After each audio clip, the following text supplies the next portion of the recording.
नर्मदे हर तुदीय पादपंकजं नमामि देवी नर्मदे तुदीय पादपंकजं नमामि देवी नर्मदे। आज राघव पायी नर्मदा परिक्रमा अनुभव कथन व तीर्थ महात्म्य वर्णन भाग 45वा 2/1/2019 आणि बुधवार या दिवशी भोपाली या गावामध्ये म्हणजे अगदी आदिवासींचं छोटंसं गाव म्हणजेच भोपालिया या गावामधील कुंजू चव्हाण आणि चंपीबाई यांच्या घरी रात्रीचा विश्राम केला आणि आता पहाटे 4 वाजताच उठलो। राघव घरात झोपलेलाच आहे तोपर्यंत, कारण आता लवकर उठून राघवच्या उठण्याच्या वेळेच्या अगोदर उठून, कारण हँडपंप रोडच्या पलीकडच्या बाजूला तिथे अशा काट्या वगैरे लावलेल्या आहेत, तर त्या काट्या काढून तिथून त्या कंपाऊंडमधून हळूच पलीकडे जायचे। पलीकडे गव्हाचं शेत आहे आणि तिथे ते हँडपंप आहे, म्हणून एवढ्या अडचणीत जायचं आहे। त्यामुळे माझ्या पतिदेवांनी सांगितलं आपण दोघंही जाऊ, म्हणजे एक जण पाणी आपसून देईल आणि मग एक जणाला आंघोळ करता येईल। म्हणून 4 वाजताच उठलो आणि आता राघव झोपेमध्ये असं हाताने असं चापून बघणार, जर हाताला काही लागलं नाही तर लगेच उठून बसणार, मग कुणी शेजारी झोपलेलं असेल तर मग उठणार नाही। म्हणून जे अंगावर घ्यायचं जे होतं ते जे ब्लँकेट त्यांनी दिलं होतं ते राघवला अगदी असं खेटून त्याच्या समोरून ठेवलं, म्हणजे उठला तरी ह्याच्यावरच तो हात असा मारील, त्याला वाटेल की कुणीतरी झोपलंय म्हणून।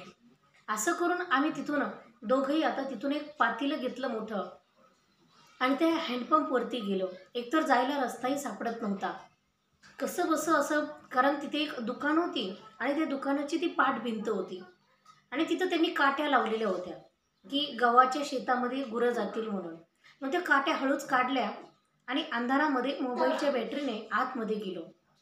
तिथे जाऊन मग माझ्या पतिदेवांनी पाणी आपसलं, मी आंघोळ केली। माझी झाल्यावर मग मी पाणी आपसलं आणि त्यांनी आंघोळ केली। दोघांच्या आंघोळी झाल्यावर मग त्यांनी पाणी आपसून मग मी कपडे वगैरे तिथेच धुवून टाकले। कपडे धुवून मग बाहेर तिथेच त्यांच्या पडवीमध्ये दोरी होती बांधलेली, तिथेच कपडे सुकायला टाकले आणि आता आतमध्ये गेलो। आता 5-5:30 वाजले होते।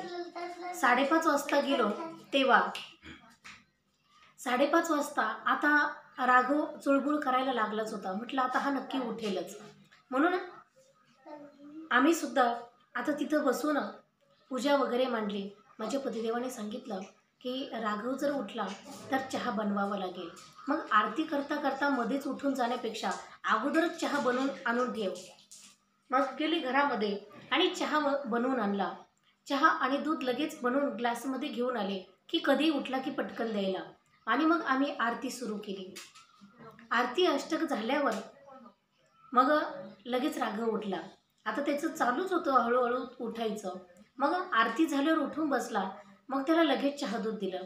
आता त्याला विचारलं आंघोळ करायची का, कारण थंडी तर खूपच होती, पण तरीसुद्धा जर हँडपंपचं पाणी गरम आहे म्हणून करील का म्हणून विचारलं। तो म्हटला नाही, आपली नमय्या जिथं असेल ना तिथंच मी आंघोळ करणार, कारण तो मध्ये कुठं आंघोळीला तयारच होत नव्हता। जिथे नर्मदा माई भेटेल तिथेच तो मैयामध्ये स्नान करायचा आणि त्याला नर्मदा मैया म्हणता येत नव्हती म्हणून तो न मैया म्हणायचा। तेव्हा न मैया जिथं भेटेल मी तिथे स्नान करेन, इथं मध्ये कुठं करणार नाही। मग काही हरकत नाही, आम्ही सुद्धा आमचं बाकीचं आवरलं तोपर्यंत आता ती चंपीबाई सुद्धा उठल्या। मग उठून पण त्यांनी आता त्यांचं गुराचं ढोराचं सगळं त्यांना आवरायला, धारा काढायला, त्याच्यामध्ये त्यांचा भरपूर वेळ गेला आणि मग आम्ही आमचं आवरून आता एकदम निघायच्या तयारीत झालो की आपल्याला फक्त राघवला चहा घ्यायचा होता बनवून, आपल्यासाठी आपण नाही घ्यायचा। म्हणून आम्ही तिथून निघायला लागलो तर ते कुंजू चव्हाण आता ते उठून आतमध्ये आले आणि त्यांनी विचारलं बाबाजी चहा पिले का? माझ्या पतिदेवाने सांगितलं नाही, राघवला पाजलाय। ते म्हटले मग तुमच्यासाठी का नाही केला? सांगितलं नाही, काही नाही। ते म्हटले नाही आता थांबा थोडा वेळ। मग त्यांनी पत्नीला चहा बनवायला सांगितलं आणि आम्हाला सांगितलं की बिस्किट वगैरे खाल का चहामध्ये। मग त्याने बिस्किट आणायला सांगितले। बिस्किटचे 2-4 पुडे आणले, कारण तिथे आणखी 2 जुळे मुलं त्यांच्या पुतण्याचे होते, तर ते सुद्धा तिथं त्यांनी आणले होते आम्हाला दाखवण्यासाठी। मग आम्ही त्यांना सुद्धा एक एक बिस्किट पुडा दिला आणि आमच्या दोघाला 2 घेतले. आता राघव तर काही एवढं लवकर खायला नको म्हटला. मग आणि चहा बिस्किट खाल्लं, कारण कालची एकादशी होती आणि आता स्नान वगैरे झालेलं आहे. तर एकादशी सुटणंसुद्धा पारणं सुटणं गरजेचं आहे, म्हणून आपलं चहा बिस्किटावर का होईना. मग चहा बिस्किट वगैरे खाल्ले आणि आता त्यांनी सांगितलं, तुम्ही परत कधी आलात तर आम्हाला भेटल्याशिवाय जाऊ नका. कारण असं आहे, ज्या ठिकाणी जाऊ त्या ठिकाणी राघवमुळे की कशामुळे कळत नाही आहे, पण असं कोणी म्हणणारच नाही की बरे झाले हे निघालेत आता आणि बरे झाले हे चाललेत. म्हणजे प्रत्येकजण म्हणणार की तुम्ही परत परत जेव्हा कधी याल तेव्हा आम्हाला भेटूनच जा. मग काही हरकत नाही, जेव्हा कधी येऊ तेव्हा नक्की भेटून जाऊ असं त्यांना सांगितलं.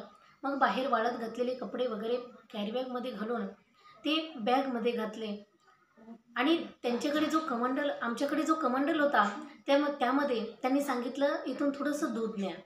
मग त्या कमंडलमध्ये थोडंसं दूध घेतलं की राघवच्या एका टायमाचं, कारण जास्तही नको, पुन्हा ते खराब होईल.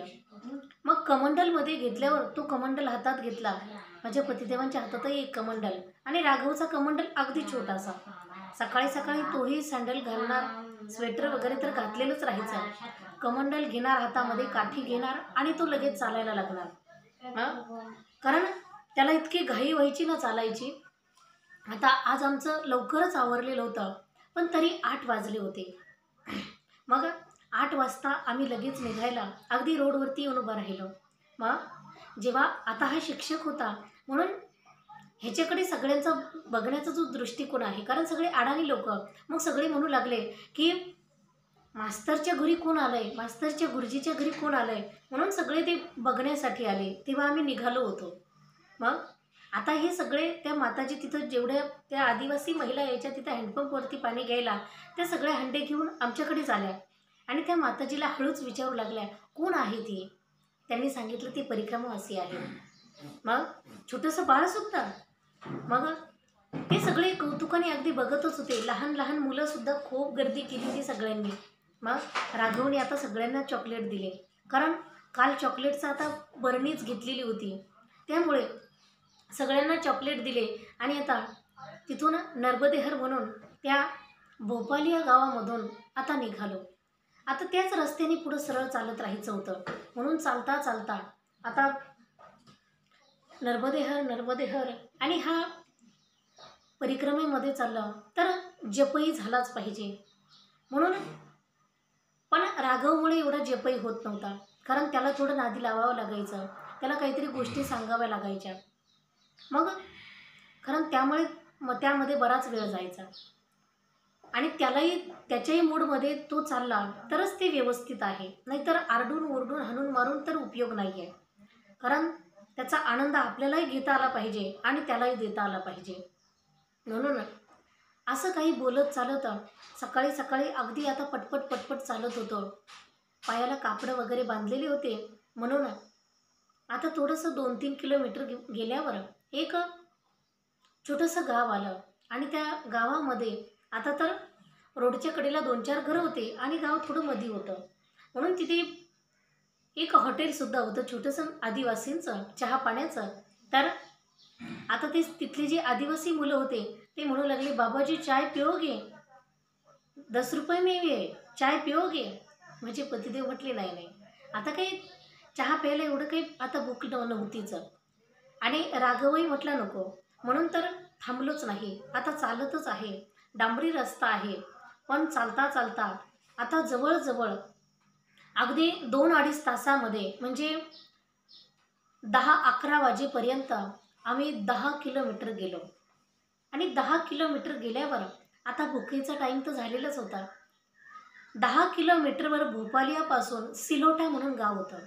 तर त्या सिलोटा म्हणून गावामधून आता आम्हाला नव्हतं माहिती, कारण या बाजूने इकडून आता काही दिवसापूर्वीच इकडून परिक्रमावासी जास्त यायला लागले आणि आम्ही तर या बाजूने पहिल्यांदाच चाललेलो होतो. म्हणून तर तिथून जात असता आता गावाच्या दोन्ही बाजूनी घरं आहेत, दुकानं आहेत, सगळं काही आहे, म्हणून पण एवढं सगळं नवीन असल्यामुळे असं उदास लागायचं, जास्त काही करमतही नव्हतं. पण प्रवास चालूच आहे. त्या सिलोटा गावामध्ये गेलो आणि तिथं गेल्यावर एवढ्या सगळ्या गाड्या तिथून लोक भरून अशी जशी यात्रेला कुठेतरी चाललेत किंवा बाजाराला चाललेत, एवढ्या सगळ्या गाड्या भरून भरून जात होत्या. मग आम्ही म्हटलं हे सगळे लोक कुठं जात आहेत?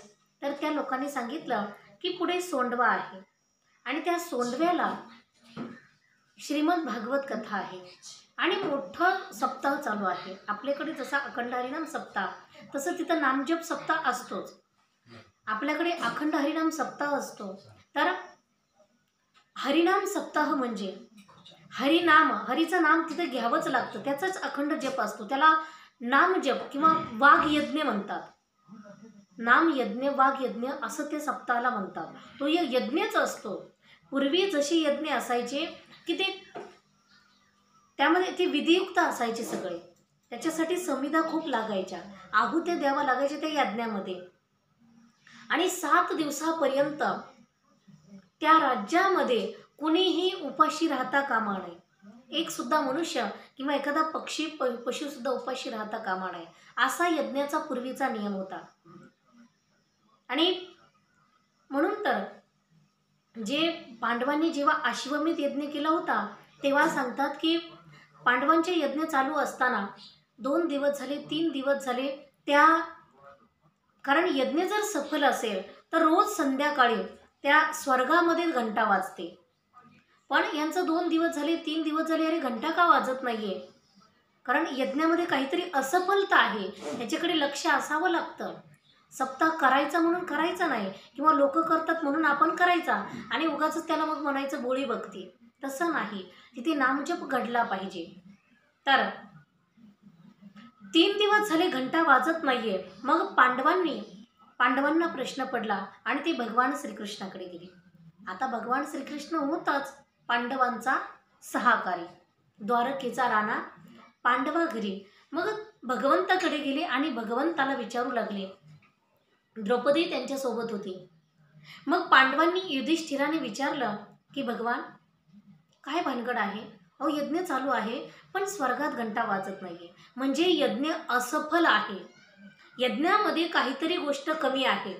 त्यावेळी भगवंताने सांगितलं की जेव्हा यज्ञ सुरू होतो ना तेव्हा त्या गावात, त्या राज्यात, त्या देशामध्ये कुणीही उपाशी राहता कामा नये. मग अर्जुनाने सांगितलं म्हणजे कोणी उपाशी आहे की काय? भगवंताने सांगितलं हो. कोण उपाशी आहे? भगवंताने सांगितलं एक महात्मा उपाशी आहे. तो महात्मा तप करतो आहे जंगलामध्ये आणि तो जेव्हा इथं येईल आणि इथं आल्यावर तो जेव्हा इथलं अन्न सेवन करेल तेव्हा हा यज्ञ सफल होईल आणि स्वर्गात घंटा वाजेल. मग आता भगवंताने सांगितलं. मग अर्जुन म्हटला मी आत्ता जातो. अर्जुन लगेच गेला, त्याने रथ जुंपला आणि गेला त्या जंगलात, त्या ठिकाणी. तिथे जाऊन त्याने त्या महाराजांची विनंती करू लागला, महाराज आमच्या राज्यामध्ये यज्ञ चालू आहे, अश्वमेध यज्ञ चालू आहे, तर तुम्ही चला. मग यज्ञ चालू आहे पण त्यांनी सांगितलं नाही नाही मी तर येऊ शकत नाही. अरे अर्जुनाने लाख प्रयत्न केले पण महात्मा कशीच येत नाहीये. मग अर्जुन परत आला, युधिष्ठिर गेला, तोही तसाच आला. मग नकुल, सहदेव, भीम, दादा सगळेच गेले पण कुणाच्याने महात्मा येत नाहीये. मग आणि जेव्हा कुणाचंच काही चालत नाही ना तेव्हा एक शक्ती असते, ती शक्तीच सगळं काही करू शकते. कारण काही गोष्टी आपण लक्षात घेतल्या पाहिजे की घरामधली जी स्त्री आहे, जी गृहलक्ष्मी आहे, आपण तिला सुद्धा काही गोष्टी विचारल्या पाहिजेत. कारण तिच्याकडे सुद्धा काही गोष्टीचे, काही प्रश्नाचे आणि काही साध्या प्रश्नांचे उत्तर सुद्धा खूप महत्त्वाचे असतात, ते तिच्याकडे भेटू शकतात किंवा खूप मोठ्या प्रश्नाचे उत्तर सुद्धा तिच्याकडे भेटू शकतात. म्हणून तिला कमी समजायचं नसतं आणि माणसाने कुणालाच कमी समजायचं नसतं. एक अशी म्हण आहे ना की माणसाला म्हणू नये दसकट आणि जनावराला म्हणू नये कसपट. असं मी मुद्दामून म्हटले कारण आपण कुणाला कमी समजू नये. आपल्याला कुणाची गरज पडेल आणि कधी पडू शकते सांगता येत नाही. आपण म्हणायचं नाही की त्याच्याशी आपलं काय काम आहे आणि त्याचं तो पेताड असला तरी सुद्धा, तो वाईट कर्म करणारा असला तरी सुद्धा, तो साधू जंगलात राहणारा असला तरी सुद्धा, कुणाची कधी गरज पडेल सांगता येत नाही आणि कोण आपल्या कधी काम येईल तेही सांगता येत नाही. म्हणून आपण असं मनात धरायचं नाही की आपल्याला त्याची गरज पडणार नाही, पडू शकते. मग द्रौपदीला कोणी विचारलं नाही, पण 5ही जण जाऊन परत मागे आले आणि जर तो महात्मा इथं नाही आला तर यज्ञ असफल होईल. म्हणून आता भगवान श्रीकृष्णाजवळ द्रौपदी बसलेलीच होती. द्रौपदीने सांगितलं, भगवान तू जर मला आज्ञा दिली तर मी जाऊन घेऊन येते. मग भगवंताने सांगितलं की बहिणीला काही भावाने आज्ञा देण्याची थोडीच गरज आहे. पांडवांना विचार आणि त्यांनी ते जर हो म्हटले तर तू जाऊ शकतेस. मग ती म्हटली, तुम्ही 5 जण गेला होतात, तुमच्याच्याने महात्मा आले नाही, मी जाऊन बघू का? ते म्हटले, अरे आता सगळे तिच्यावर हसू लागले की काय आहे, अरे कुणाच्यानेच आला नाही, तुझ्याच्याने कसा महात्मा येईल, येऊ शकत नाही. ती म्हटली, फक्त जाऊन बघते, मी प्रयत्न करते, जसे तुम्ही परत आले तशी मीही परत येईल. आता पांडवांनी सांगितलं, ठीक आहे. मग हिने सेवक सोबत घेतले आणि रथही सोबत घेतला, पण रथ पुढे चालतो आहे आणि द्रौपदी पायी पायी पाठीमागून चालते आहे. पायी पायी महात्म्यापर्यंत गेली आणि पायी पायी जाऊन त्या महात्म्याला समोर लोटांगण घातला आणि सांगितलं, महात्माजी, कारण आपण जेव्हा काही करतो आहोत, काही पुण्यकर्म करतो आहोत, त्याच्यामध्ये नम्रता असावी लागते. मग तिने सांगितलं, महात्माजी तुम्ही आमच्या यज्ञासाठी चला आणि हा यज्ञ आमचा नाहीये तर संतांचाच आहे, महात्म्यांचाच आहे, म्हणून तुम्हीच, तुमच्या आशीर्वादानेच हे सगळं होत आहे, त्यामुळे तुम्ही चला. त्यांनी सांगितलं, मला एवढं पुण्य पाहिजे, एवढं पुण्य पाहिजे की तुम्ही जो राजसूय यज्ञ करतात त्याचं अर्ध पुण्य मला पाहिजे. अरे द्रौपदीने सांगितलं, एवढंच, काही हरकत नाही. द्रौपदीने हातावर पाणी घेतलं आणि लगेच संकल्प सोडला की एकदा जर भगवंताचं नामस्मरण केलं, एकदा जर नाम घेतलं तर हजारो यज्ञाचं पुण्य भेटतंय. मग मी तर त्या यज्ञ ठिकाणापासून मी निघाले तेव्हापासून इथपर्यंत मी पायी चालत आले आणि पायी चालत येऊन मी नामस्मरण करीतच आले की नाम घेता वाट चाले, यज्ञ पाऊला पाऊले. मग अरे पावला पावलाला यज्ञ घडत आलाय माझा, मी नामस्मरण करीत आलेली आहे आणि पायी पायी चालत आलेले आहे. त्यामुळे इतके हजारो यज्ञ माझ्याकडून झालेत, एक नाही तर खूप यज्ञ झालेले आहेत. मग त्यामुळेच तर तेच एवढ्या यज्ञामुळे आता जे यज्ञ झालेले आहेत तर त्या एवढे जे यज्ञ झालेले आहेत हे पायी चालल्यामुळे, नामस्मरणामुळे. तर आता मी जो राजसूय यज्ञ चालू आहे, तो जो राजसूय यज्ञ आहे, तो यज्ञ त्याचं पुण्य तर किती आहे, इथे तर अनेक यज्ञ झालेले आहेत. म्हणून मी जेवढे काही यज्ञ झालेले असतील हे यज्ञाचं मी संकल्प करते आणि ते संकल्प करून मी तुम्हाला हे पुण्य देते. म्हणून तिने ते महात्माजीला पुण्य दिलं आणि पुण्य देऊन त्यांनी आता त्या महात्माजीला सुद्धा एवढा आनंद झाला की, म्हणून महात्माजीला एवढा आनंद झाला आणि महात्माजी म्हटले, अरे बा, आता मी तुझ्या राज्यामध्ये येईल, जिथं यज्ञ चालू आहे त्या ठिकाणी येईल. मग आता महात्माजीला सांगितलं, तुम्ही रथात बसा आणि द्रौपदी पुन्हा पायी पायीच निघाली.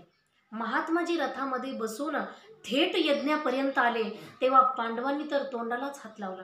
अरे आपण शूरवीर आहोत, एकाचडे 5 जण आहोत, पण आपण जे करू शकलो नाही ते द्रौपदीने केलं. म्हणजे स्त्री एक शक्ती आहे, ती जे पुरुषाला जमणार नाही ती स्त्री करू शकते, म्हणून तिला कधी कमी समजायचं नाही.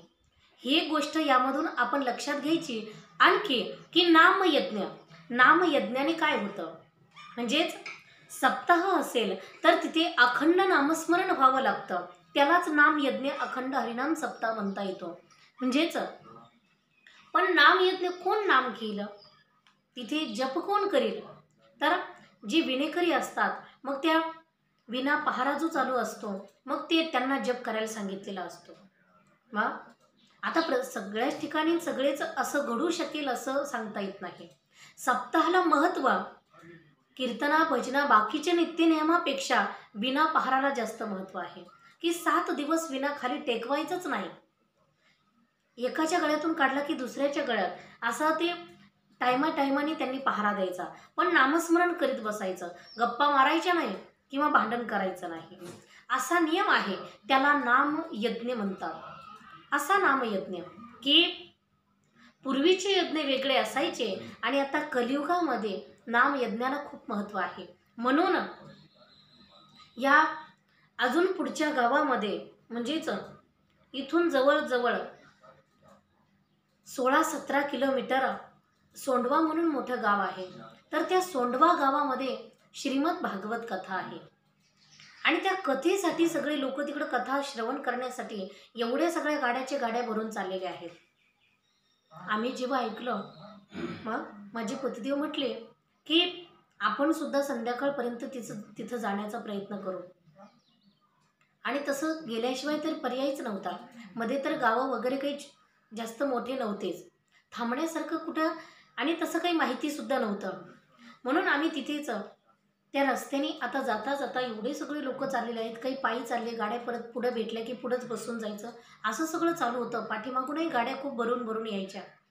आणि जाता जाता उजव्या हाताला एक दुकानदार होते, गृहस्थी, पण अगदी परिक्रमावासियांची नवीनच सेवा करायला लागले होते. तर त्यांनी आम्हाला हात केला आणि नर्मदे हर, आव बाबाजी.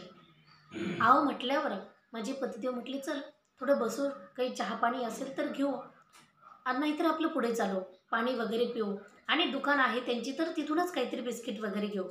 म्हणून तिथं गेलो. तर त्या बाबाजींनी लगेच सांगितलं की भगवान क्या सेवा करे आपकी. माझे पतिदेवाने सांगितलं काही नाही, आम्ही फक्त चहा वगैरे घेऊ. ते म्हटले नाही, जेवण करा, आता जेवणाचा टाईमच झाला आहे आणि तुमची तर कालची एकादशी होती ना. माझे पतिदेवाने सांगितलं हो. मग ते म्हटले जेवण केल्याशिवाय जायचंच नाही, आता इथंच बसा आणि 15-20 मिनिटामध्ये स्वयंपाक तयार होईल. मग आता लगेच त्यांनी पाणी वगैरे दिलं आणि आत जाऊन सांगितलं. त्यांची पत्नी आणि 2 सुना होत्या. मग त्यांना सांगितलं की 2 परिक्रमावासी आहेत. मग आम्ही तिथं बसल्यावर आणखी 2-3 आले. तर सांगितलं 4-5 परिक्रमावासी आहेत, ह्यांना जीव घालायचे. आता त्यांच्या घरामध्ये काय असेल ते असेल, पण 20 मिनिटामध्ये स्वयंपाक तयार झाला. तसा स्वयंपाक पहिला तयारच होता, पण आणखी थोडा वाढवला. मग आम्हाला जेवायला वाटलं. पण जेवण चालू असताना त्यांच्या ज्या 2 सुना होत्या त्यांची अशी कुरबुर सुरू झाली. मग एकमेकीमध्ये असा बोलू लागल्या की एक रुसून बसली. तिने सगळा मेकअप केलेला होता, कारण त्यांनाही कथाला जायचं होतं. त्यांच्या घरची गाडी होती मोठी 4 व्हीलर, पण त्या गाडीमध्येच त्यांना जायचं होतं. पण जिची गाडी आहे, जिच्या मालकाची गाडी आहे, तीच रुसून बसली. मग आता हे बाबाजी गेले आणि तिला सांगू लागले की आता तुम्ही जा, काही उशीर होणार नाही. पण तिला सेवा करायचा कंटाळा आलेला असेल म्हणून ती भांडत होती की परिक्रमावासी आले आणि स्वयंपाक करायला माझा वेळ गेला, ह्याच्यामध्ये वेळ गेला, आता मला कथाला जायचं नाही. पण आपल्या घरी जर अतिथी आला असला, मोठ्या माणसांची जरी इच्छा असली त्याला खाऊ पिऊ घालवायची, तर स्त्रीने, घरच्या माताजीने कधी नकार द्यायला नको. नाहीतर ह्याने माणसं घरी जेवायला आणायचे आणि तिने म्हणायचं मी स्वयंपाक करणार नाही. मग हा काही तिचा गृहस्थी धर्म नाही आहे. मग ती पापाचरणी आहे, मग ती नरकाचीच पाहुणी आहे. कारण गृहस्थीचा धर्म आहे की त्याने अतिथी देवो भव. मग कारण अतिथी देवो भव हे तर महत्त्वाचं आहे, हे गृहस्थीचं तर धर्म आहे, ही सेवा करणं. पण आणि अतिथी तो असतो की ज्याची तिथी नसते. मग आपण फोन करून जर पाहुणे बोलवले तर त्याला काही अतिथी म्हणता येणार नाही. फोन करून जर पाहुणे बोलवले तर ते पाहुणेच होणार. ज्याची येण्याची तिथी नाहीये असा जो आलेला आहे तो अतिथी आहे. अतिथी की ज्याने सांगितलेलं नाही मी येणार आहे, जो अचानक आलाय, समजायचं हा अतिथी आहे, मग त्याची सेवा करायची. मग मग परिक्रमा असेलच्या सेवेचं तिला काय महत्त्व कळणार आहे. आणि जरी कळत नसलं तरी आपला नवरा काय सांगतो, आपला सासरा काय सांगतो, आपले घरचे बाकीचे माणसं काय करतात. मग कथा इतकी महत्त्वाची नाही आहे. मी तर पहिल्यापासून सांगते, परमार्थ इतका महत्त्वाचा नाही आहे. जर आपण सेवा करत नसेल तर आपण गृहस्थी धर्म व्यवस्थित अगोदर पाळा आणि मग परमार्थ करा. परमार्थ करायला माझा नकार नाही आहे, कारण परमार्थ कुणीही करू शकतो. स्त्री पुरुष शूद्र ब्राह्मण असा काही आता भेद नाही आहे, कारण ह्या भेदाचंच तर संत मंडळींनी आपल्या खंडन मंडन केलेलं आहे, की ह्या भेदाचं खंडन मंडन झाल्यामुळेच तर स्त्री मोकळ्या मनाने परमार्थ करू शकते. मग म्हणून आपल्याला बंधन नाही आहे, आपण परमार्थ करू शकता, पण घरच्या लोकांची थोडी परवानगी असली पाहिजे. आणि त्यांचा नकार तर नव्हताच. कथेला सगळे जायचंच होती.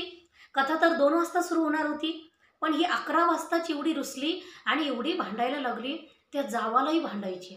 आम्ही तर नुसते भामटे बसलो, कारण काय बोलणार. आपण तर आलो आणि यांच्या घरचं खाल्लंय आणि आपल्यामुळे यांना त्रास झाला, पण आम्हाला काही माहिती नव्हतं. पण आता एवढा वाद सुरू झाला की तिचा नवरा सुद्धा तिला बोलायचा, अगं घरच्यांनी सांगितलंय ना, बाबांनी सांगितलं होतं ना त्यांना जीव घालायचंय, म्हणून स्वयंपाकाला थोडा उशीर झाला, काय फरक पडतो, जाऊन आपली घरचीच गाडी आहे, अजून किती काही लोक जातात. ती म्हटली नाही नाही नाही, मी अगोदर आवरलं होतं ना, मला तेव्हाच जायचं होतं. एवढी काही बोलती आहे, एवढी काही बोलती आहे, पण मर्यादा म्हणतात ना, तर ती मर्यादा असली पाहिजे. आणि स्त्रीचा आवाज नेहमी खाली असला पाहिजे. उंच स्वरात बोलली तर त्या घरात लक्ष्मी टिकत नाही. मोठ्या माणसांना आरतुर बोलली त्या घरात लक्ष्मी राहत नाही. म्हणून अशी काही नियम पाळायचे असतात.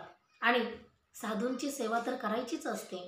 साधूंची सेवा केल्याशिवाय आपल्याला परमार्थाचा मार्ग भेटत नसतो. आणि साधूंची सेवा करायला भाग्य लागतं, खूप पुण्य लागतं, तेव्हा साधूंची सेवा घडत असते. अशी कुणालाही घडत नाहीये. पण ते बाबाजी खूप श्रद्धाळू होते, म्हणून ते साधूंची सेवा करत होते, ते परिक्रमा असेंची सेवा करत होते. मग आमचा तर खूप वेळ तिथे गेला, आम्हाला तिथून धड निघूनही येता येईना. मग आम्ही असं गाठल्यासारखं झालो. आता बराच वेळ तिथं गेला, पाहता पाहता 12 वाजले. जेवण जे वाढलेलं आहे तेवढंच खाल्लं, नको जास्त घ्यायला. ते बाबा आग्रह करायचे, पण असं वाटलं नको, आपल्यामुळे यांच्या घरात वाद झाला ना, मग आपण नको असंही करायला, कारण एक तर आपल्यामुळे वाद व्हायलाच नको होता. मग नंतर माझ्या पतिदेवांनी सांगितलं, त्या ताईंना थोडं समोर बोलवा. आणि मग ती समोर बसली. त्यांना सांगितलं की तुम्ही कथेला जाऊन जेवढं तुम्हाला पुण्य भेटणार आहे ना, त्याच्या 1000 पट तुम्हाला आम्हाला जीव घातल्याने पुण्य भेटलेलं आहे. ती म्हटली कसं. माझ्या पतिदेवांनी सांगितलं, नर्मदा पुराणामध्ये स्पष्ट उल्लेख आहे, एक परिक्रमा असे जीव घातला तर 1000 यज्ञ केल्याचं पुण्य भेटतंय. मग तो यज्ञ तुम्ही जो करणार आहे ना, त्या यज्ञासाठी जे जाणार आहे कथा ऐकायला, तर त्याच्यापेक्षा 1000 यज्ञ तुम्हाला इथंच घडलेले आहे. तुम्ही कथेला जाऊ नका असं मी म्हणणार नाही, पण थोडासा उशीर झाला तर वाईट वाटून घेऊ नका, कारण ह्याच्यामध्ये जर सेवाभाव असेल तर ह्याचं पुण्य तुम्हाला नक्की भेटणार आहे. आणि इथून पुढे तुम्ही सेवा करत जा. कथा कीर्तनाला महत्त्व देऊ नका, सेवेला जास्त महत्त्व द्या. ते महत्त्वाचं आहे, पण त्याच्यापेक्षा हे महत्त्वाचं आहे. म्हणून आणि अन्नदानाशिवाय कोणतंच पुण्य आणि कोणतंच पुण्यकर्म सफल होत नाही. सप्ताह असेल, काही असेल, तर तिथे अन्नदान महत्त्वाचं असतं. कोणताही कार्यक्रम असेल तर अन्नदानच असतं ना तिथे. म्हणून अन्नदानाने आत्मा तृप्त होत असतो आणि तो आत्मा आशीर्वाद देत असतो. तुम्हाला तिथे गेल्यावर तिथले बाबा थोडेच आशीर्वाद देणार आहेत, आणि त्यांचे जे आशीर्वाद असतील ते असतीलच, पण ज्याने खाल्लंय ना तो त्याचा आत्मा खूप आशीर्वाद देत असतो. म्हणून तिला जेव्हा सांगितलं तेव्हा ती आता आमचं सगळ्यांच्या पाय पडू लागली आणि चुकलं म्हणू लागली. तिने सांगितलं, मी इथून पुढं माझ्या सासऱ्याला नवऱ्याला कुणालाच मी मागे बोलणार नाही आणि मी इथून पुढं सेवा करीन. त्यांनी सांगितलं किती परिक्रमा असेल स्वयंपाक कर, तर मी करीन. आणि खरोखर आजही त्या बाबांचा आम्हाला कधी फोन येतो, इतकी परिक्रमा असे आले बरं का, तितके आले बरं का, जेवले बरं का, झोपले बरं का. माझ्या पतिदेवांना सारखा फोन येत राहतो. का की आता कारण घरातल्या लोकांनी स्वयंपाक केला तरच हे त्यांना बोलवू शकतात ना. म्हणून आता तिच्यामध्ये खूप बदल झाला आणि तिने तेव्हाच सांगितलं की मी सेवा करीत जाईल. म्हणून आता आम्हालाही बरं वाटलं. आमच्या अगदी डोक्यावरचं ओझं खाली झाल्यासारखं वाटू लागलं की आता वादही मिटला. आणि मग त्यांना सांगितलं आता गाडीत बसा, आमच्या देखत तुम्ही कथेला निघून जा पुढं. मग सगळे गाडीत बसले. एकटे ते बाबाजीच घरी थांबले होते. सगळे गाडीत बसले आमच्या देखत आणि सगळे गाडीत बसून पुढं कथेला निघून गेले. मग आम्ही तिथून नर्मदेहर म्हणून तिथून आता पुढे निघालो. पण पुढे निघाल्यावर आता राघव झोपायचं म्हणू लागला. पण त्याला सांगितलं चल थोडंसं पुढं, थोडंसं पुढं, सावली आली की थांबू, सावली आली की थांबू, असं म्हणून म्हणून म्हणून बराच वेळ जवळ 2 किलोमीटर गेलो. पण आता खूप कडक ऊन पडलं आणि 2 किलोमीटर गेल्यावर एक मोराजी फाटा म्हणून असं फाटा आहे. तर तिथे असं उजव्या हाताला म्हणजे डांबरी रस्ता सोडून डांबरी रस्ता खूप फिरून फिरून सोंडव्याला जाणार, पण आपल्याला मधून एक शॉर्टकट आहे. मग त्या शॉर्टकटच्या रस्त्याने जायचं. तिथं उजव्या हाताला मोठा कॉर्नर आहे आणि त्या कॉर्नरपासूनच एक घर आहे. त्या घराच्या पाठीमागच्या बाजूला वळायचं आणि तिथून वळून आता ते पाऊल वाटेने चालू लागलो शेताच्या रस्त्याने. पुढे एक मोठी नदी होती आणि त्या नदीच्या रस्त्याने जाता जाता जाता कडेकडेने आता 1-1.5 किलोमीटर गेलो आणि तिचं छोटंसं पुन्हा एक गाव लागलं. पण त्या गावात न जाता अलीकडूनच एक पांदीचा रस्ता होता, त्या रस्त्याने जाऊ लागलो. तर त्या पांदीच्या रस्त्याने जाताना एक आदिवासी गृहस्थ त्याने बघितला आणि तो म्हटला बाबाजी रुको, चाय पिओ. आता चाय पिओ म्हटल्यावर माझे पतिदेव म्हटले आत्ताच जेवण झालंय, प्यायचं का, थांबायचं का, चालायचं का. मग सांगितलं थांबू थोडं, कारण थोडं बसलं म्हणजे पुन्हा चालायला बरं वाटतं. म्हणून तिथं बसलो. त्याने बाहेर अगदी पटांगणात खूप लांब असं रस्त्यावरच आम्हाला बसायला टाकलं. तो म्हटला घरात नको, कारण आमचं घर काही एवढं स्वच्छ नसतं, चांगलं नसतं, तुम्ही महात्मे आहात, असं त्याचा भाव. म्हणून त्याने बसायला टाकलं. आम्ही तिकडे बसलो. तो त्याची आई खूप आजारी होती. ती आमच्यासमोर येऊन बसली. ती म्हटली बाबाजी बरंच वाटत नाही, नेहमी मी आजारी असते, काय करावं, दवाखाने केले, सगळं केलं, पण बरंच वाटत नाही. आता वय झाल्यावर हे चालूच असतं. त्यांना सांगितलं तुम्ही पहिले खूप कष्ट केलेले असतात, खायला पोटभर मिळालेलं नसतं, म्हणून आता म्हातारपणी त्रास होतो. मग त्यांना ते समाधान वाटलं. काय असेल ते असेल, पण पहिले लोकांनी कष्ट केलेलेच असतात. म्हणून आता तिथं खूप वेळ गप्पा मारल्या. मग तो म्हटला बाबाजी तुम्ही असं अनवाणी पायाने चालता, मला पाहवत नाही, मी तुमच्यासाठी ना एक बेल्ट देतो आणि तो बेल्ट कापून तुम्ही तो पायाला खालून लावा. पण आता बेल्ट लावला तरी तो चपलासारखाच होईल. माझ्या पतिदेवांनी सांगितलं नाही नाही. तो म्हटला नाही नाही माझ्याकडे आहे, मी कापून देतो. त्याने लगेच तो बेल्ट कापला आणि असं गिरणीच्या पट्ट्याचा वगैरे असा तो बेल्ट होता. तर तो कापून व्यवस्थित अगदी चपलाच्या मापासारखा त्यांनी दिला. पण माझे पतिदेव म्हटले ठीक आहे. आता त्याची भावनाच इतकी होती की त्याला वाटायचं ह्याने तो घेऊनच जावा. मग माझ्या पतिदेवांना सुद्धा त्यांचं मन मोडू वाटलं नाही, म्हणून त्याने ते तसंच घेतलं आणि बॅगेत ठेवलं. बाहेरच्या कप्प्यामध्ये ते ठेवलं. मग त्याने त्याच्याकडे छोटी दुकानही होती. मग त्याने बिस्किट पुडे आणि चहा आणला. आता आम्ही चहा घेतला फक्त. राघवलाही चहा दूध दिलं, कारण त्यांच्याकडे गाय होती. तर ती अगदी गाय म्हणजे आता आदिवासी लोकांकडे असलेली गावरान गाय, ती अगदी मरतुकडी, पण तरीसुद्धा थोडंसं 1 कपभर दूध तिला निघालं. कारण त्याने पत्नीला सांगितलं जा गाईचं दूध काढ बाळाला देण्यासाठी. मग त्या गाईचं दूध काढून तेच दूध राघवसाठी दिलं. आता तर एवढा वेळ तिथं गेला, 1-1.5 तास निघून गेला. आता कसं चालायचं, कारण आता पुढं अजून भरपूर प्रवास करायचा आहे. म्हणून आमचा प्रवास आता पुन्हा चालू झाला आणि जाता जाता आता पुढे काही अंतर चालून गेल्यावर मग पुढे गेल्यावर पुन्हा तो रस्ता लागला. आणि तो रस्ता म्हणजे असा लागला की तो रस्ता पुढच्या बाजूनं खूप मोठा डांबरी रस्ता की त्याचं काम चालू होतं. आणि इकडून ही पाऊल वाट वरती चढून छोट्याशा डांबरी रस्त्याने त्या रस्त्याला जाऊन मिळाली. आता एवढं भकास होतं, म्हणजे पिकं वगैरे भरपूर होते, पण तो जो रस्त्याचं काम चालू आहे त्याच्यावरती ते अर्धवट काम, नुसती खडी पसरवलेली आणि मुरुम टाकलेला अर्ध्या बाजूने, आणि अर्धी बाजूने नुसतीच खडी पसरवलेली. आता तर एवढं सगळं की आता चालायचं खूप कठीण वाटतं आहे. कारण या खडीवरून कसं चालायचं. पायाला कापडं बांधलेले आहेत, पण ते जे बेल्ट दिलेला आहे तो बेल्ट काही पायाला बांधलेला नाही आहे, कारण तो बांधायला त्यांच्या मनाला पटेना. बेल्ट बांधला म्हणजे चप्पल घातल्यासारखं होईल, म्हणून तो बेल्ट एका ठिकाणी ठेवून दिले आणि आम्ही पुढचा प्रवास करू लागलो. मग आता चालता चालता इतकी तहान लागली, खूप तहान लागली. मग राघवही पाणी मागू लागला. आता पाणी कुठं भेटेना. मग तसंच त्याला म्हणत म्हणत पुढे चल पुढे चल. जवळजवळ आता 1-1.5 किलोमीटर गेलो तेव्हा एक टँकर भरून लावलेलं होतं त्या रोडच्या कामासाठी. मग त्याच्यामधून टिपटिप पाणी गळत होतं. तर त्याचंच थोडंसं असं कमंडल बराच वेळ धरला. मग ते पाणी निघालं. तर अर्धा कमंडल झाल्यावर एक एक गोट पाणी पेलो तिघही, आणि पुन्हा चालू लागलो. आता चालता चालता सगळा फुपाट्याचा रस्ता. आज खूप कंटाळवाणं झालं होतं की या फुपाटीच्या रस्त्याने चालायचं कसं. आणि सगळी खडे ती अगदी गाड्या जाऊन येऊन ती खडी जी आहे ती फुटलेली आहे आणि ती पायाला खूप टोचती आहे. कापडं बांधली तरीसुद्धा टोचती आहे, कापडातही घुसती आहे. इतकी सगळी खडीच खडी. आज अगदी असे पाय एवढे कासावीस झालेलं होतं की आता चालायला नको नको वाटायचं.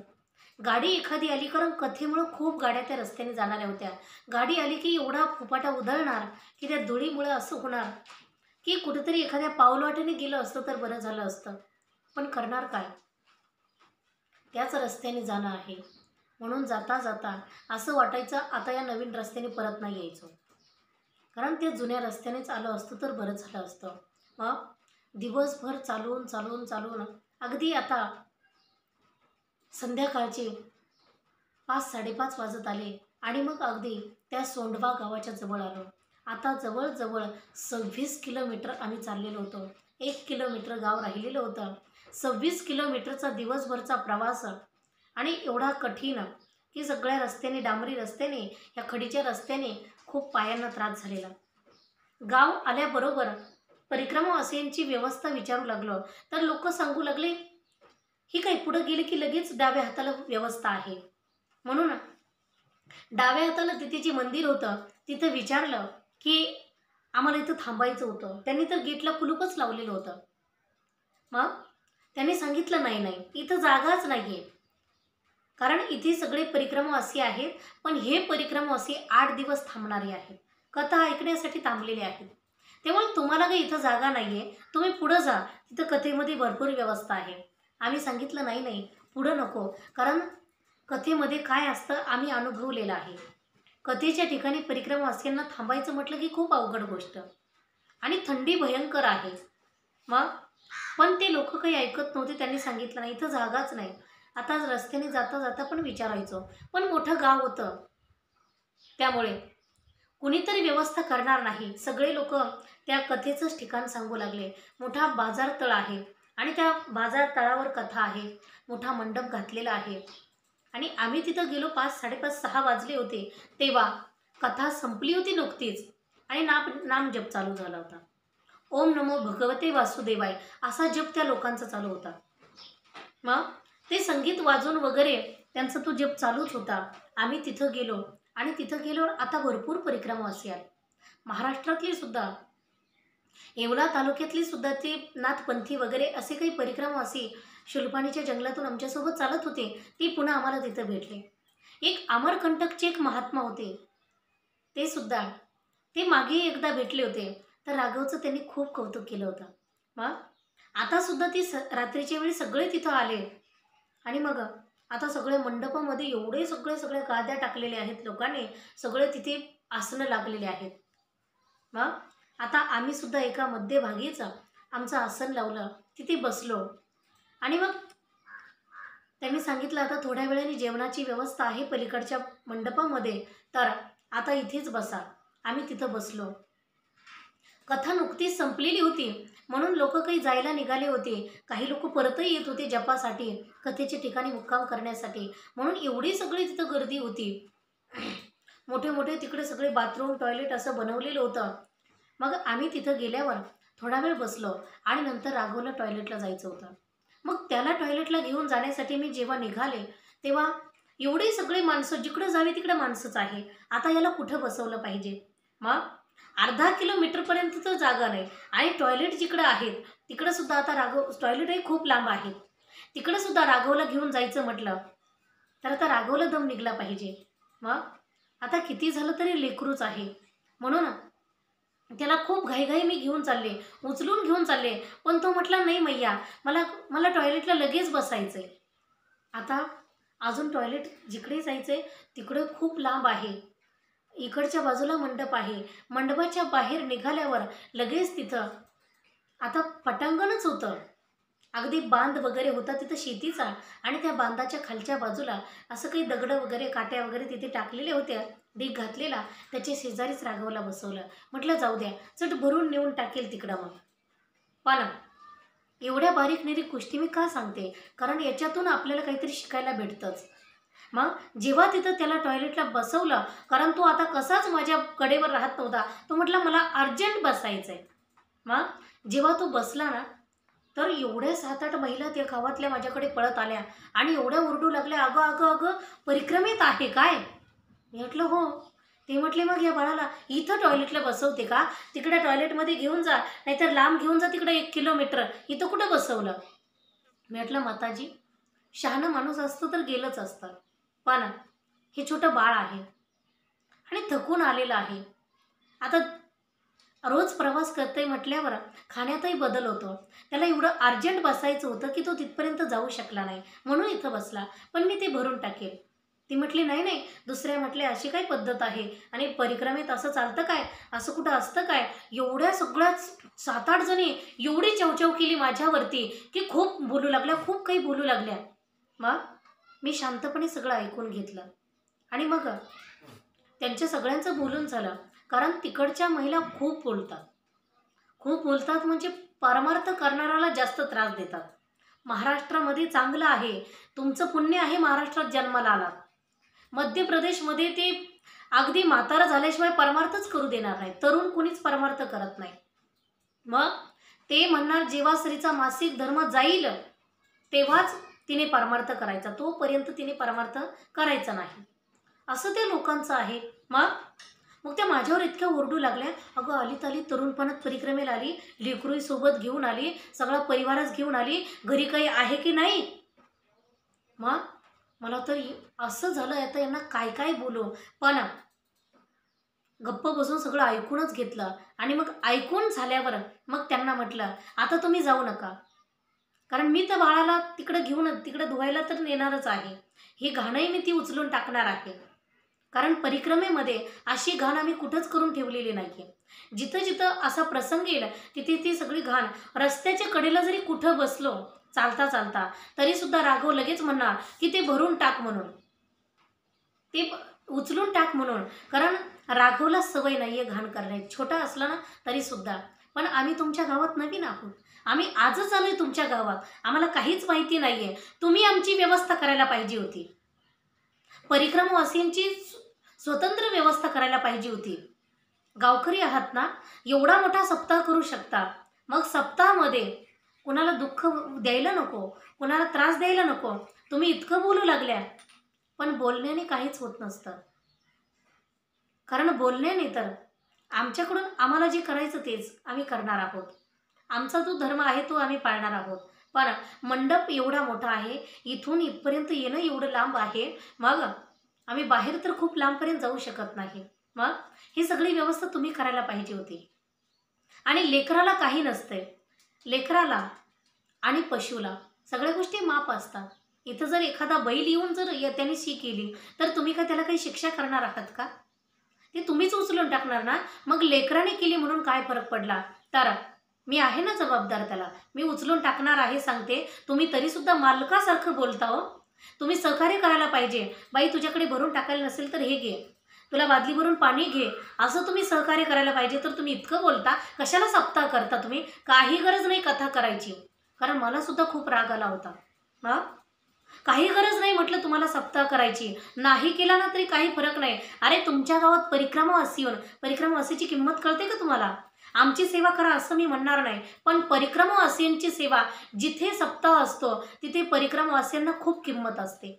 त्याची एवढी सेवा केली जाते की भयंकर.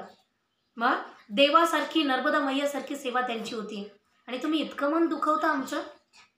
तुम्ही सेवा करायला पाहिजे. तुम्ही परिक्रमावासियांना सगळ्यांना स्वतंत्र व्यवस्था करायला पाहिजे. आणि तुम्ही फडफड फडफड बोलून काय मिळवलं तुम्ही? गावातले आहात, तुम्ही कुठेही जाऊ शकता, काही करू शकता. रात्र झाली तुम्ही तुमच्या घरी जाऊ शकता. आम्हाला इथं मंडपातच थांबावं लागणार आहे ना. आणि आम्ही काही इथं काही खूप 10 दिवस थांबणार नाही. आजचीच रात्र आम्ही काढणार आहोत. आम्ही सकाळी इथून उठून जाणार आहोत. मग आम्हाला बोलून तुम्हाला काय मिळणार आहे? पुण्य तर मिळणार नाही, पण नर्मदा माईचं मन दुखेल. तुम्ही एवढं बोलायला नको होतं. आणि आता माझं मन तुम्ही खूप दुखवलंय. नर्मदा माई बघून घेईल. आणि मी माझं आवरून आता तिकडे मी राघवला घेऊन गेले, धुवून वगैरे आणलं. पुन्हा ती शीसुद्धा भरून टाकली तिकडे लांब नेऊन. मग यांच्या सगळ्यांची एवढी चर्चा होऊ लागली. आणि परत मी राघवला घेऊन तिथे येऊन बसले. तर सगळे बाकीचे जी महात्मा लोक होते परिक्रमेमधले, सगळे आमच्याकडे येऊन बसले. सगळे एवढे कौतुकाने बोलू लागले. तेव्हा त्याच्या 7-8 जणी होत्या ना, त्या परत आल्या आणि म्हणू लागल्या, माताजी हमको माफ़ कर दो, हमसे गलती हो गई, भूल हो गई. आपको तो अनाप शनाप बोल दिया, ऐसा नहीं बोलना चाहिए था हमको. आम्ही सांगितलं, मी म्हटलं नाही. माझे पतिदेव म्हटले, काय भानगड आहे, काय झालं? मग मला तर रडायलाच यायला लागलं. मी म्हटलं, अहो इतक्या बोलत होते ह्या सगळ्या मला तिथं, पण मी त्यांना सांगितलं मी तुम्हाला माफ नाही करणार. कारण मला माहिती नाही माफ कसं करायचं असतं. कारण मी कधी माझ्यासमोर गुन्हा केलेला पाहिला नाही. आणि माफ करणारा देवच असतो. तुम्ही नर्मदा माईलाच माफी मागा, मला माफी मागू नका. आणि मला काही म्हटल्याने काही फरक पडणार नाही. कारण जर तिचं मन दुखावलं असलं तर ती तुम्हाला माफ करेल तुम्ही माफी मागितल्यावर. आणि नसलंच दुखवलं तर मग काय हरकत आहे, कशाला माफी मागता? ती म्हटली, नाही, तुमची आम्ही घरी, आमच्या घरी व्यवस्था करू, तुमची जेवणाची चांगली व्यवस्था करू. पण आम्हाला कळलंच नाही. सगळ्या वयस्करच होत्या त्या. मग आम्हाला कळलंच नाही. आम्ही काय काय फडफड बोलून गेलो तुम्हाला. असं नव्हतं बोलायला पाहिजे. मग पण आम्हाला त्या बाबाजींनी सांगितलं, एका बाबाजींनी सांगितलं की ते परिक्रमावासी आहेत, पायी पायी परिक्रमा करतात, खूप कष्टात परिक्रमा करतात आणि स्वतःसाठी नाही. कारण त्यांना वाटत होतं की हे असेल काही मान, म्हणजे बाळाचं काही नवस असेल म्हणून आले असतील, मग ते खूप कमी समजणार. पण त्यांना कुणीतरी सांगितलं की ते त्यांच्या गुरुवर्यांसाठी परिक्रमा करतात, त्यांचा काही स्वार्थ नाही आहे त्यामध्ये. मग निस्वार्थ सेवा असेल तर मग लोक मानायला तयार असतात. मग हे सगळे आता एवढ्या सगळ्या माफी मागत आहेत, पण माझं काही मन त्यांच्यासोबत बोलायला होत नाही आहे. माझ्या पतिदेवाने सांगितलं, काय असेल तरी मला तरी सांग. म्हटलं, अहो ते खूप बोलत होत्या त्या. मग त्यांना कुणीतरी सांगितले म्हणून ते आता माफी मागायला आले. पण मी काय माफ करणार आहे? मग त्यांना सांगितलं, तिथं नर्मदा मैया आहे, स्टेजवरती व्यासपीठाच्या वरती तिथं फोटो आहे, तुम्ही तिथं जा आणि मैयाला सांगा काय असेल ते. कारण कुणी दुःखी व्हायला नको. यज्ञ चालू असताना, सप्ताह चालू असताना सगळे आनंदात राहायला पाहिजे, सगळ्यांना जेवण भेटायला पाहिजे. त्या म्हणू लागल्या, आता तुम्हाला परिक्रमावासी अगदी तुम्हाला पुढच्या ह्याच्यामध्ये तुमची जेवायची व्यवस्था करू. म्हटलं, तुम्ही काहीच करू नका, तुम्ही अजिबात त्रास घेऊ नका, नर्मदा माई सगळं करणार आहे. जो त्रास आम्हाला होईल ते आमचं नशीब असेल. आणि जी काही आम्हाला मिळेल नाही मिळेल, आम्ही नर्मदा मैयाच्या भरोशावर आहे. असं जेव्हा त्यांना बोलले ना, मग त्या तिथून निघून नर्मदा माईच्या त्या फोटोकडे गेल्या. आणि तिथे आता जे जेवणाचं पंडाल होतं तिकडे आता आम्ही गेलो. आणि आता एवढी सगळी गर्दी, खूप पंक्ती बसलेल्या. मग आम्ही जेवायला बसलो.